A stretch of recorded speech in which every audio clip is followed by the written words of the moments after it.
Carriage tours have rolled along the streets of Charleston since the early 1900s.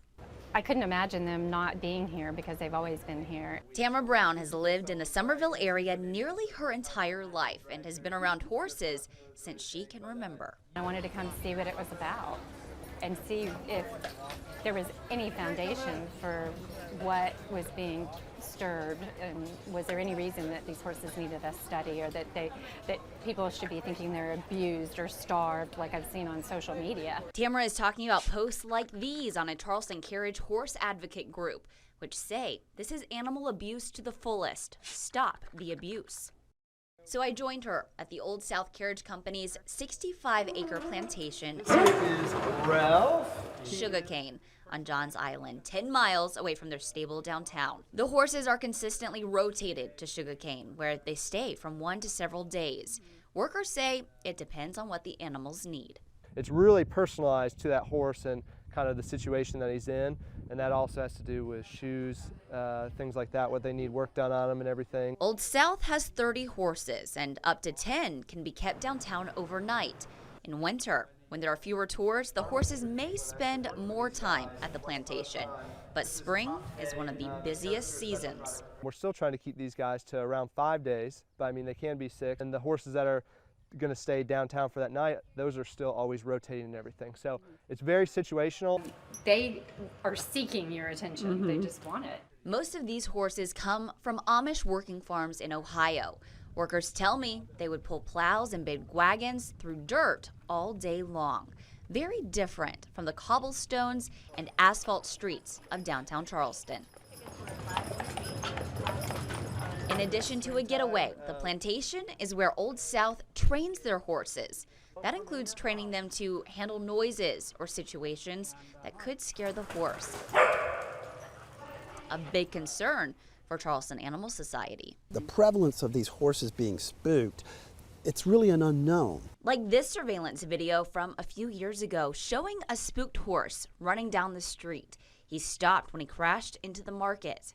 2 years ago, one of Old South's horses was spooked by a cement truck and fell down on East Bay Street. In February, a horse was spooked by bagpipers at King and Queen Streets. All situations Old South prepares its horses for before they leave the farm. In terms of driving these guys around, taking them past things like construction equipment, past dogs, past other horses, past people, loud noises, things as scary as just a plastic bag on the side of the road and things like that. Kind of have that out here or try to get them past that. And when they're not fazed by noises like motorcycles roaring past,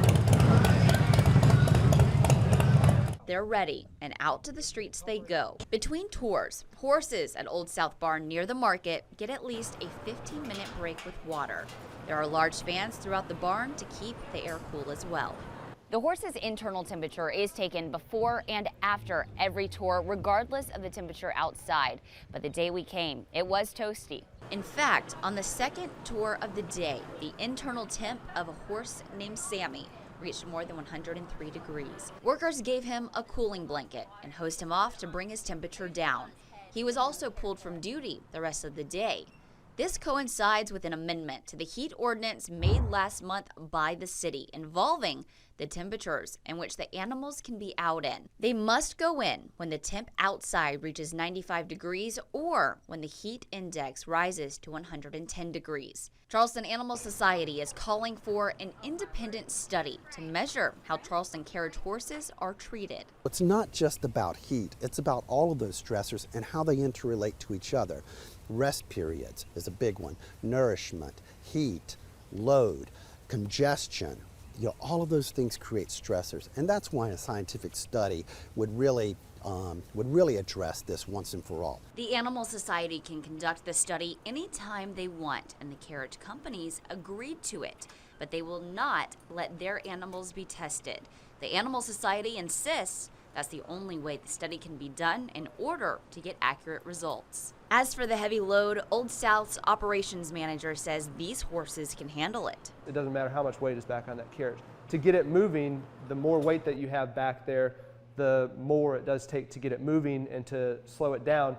But relative to their body size and relative how much force it actually takes to get that carriage moving is low.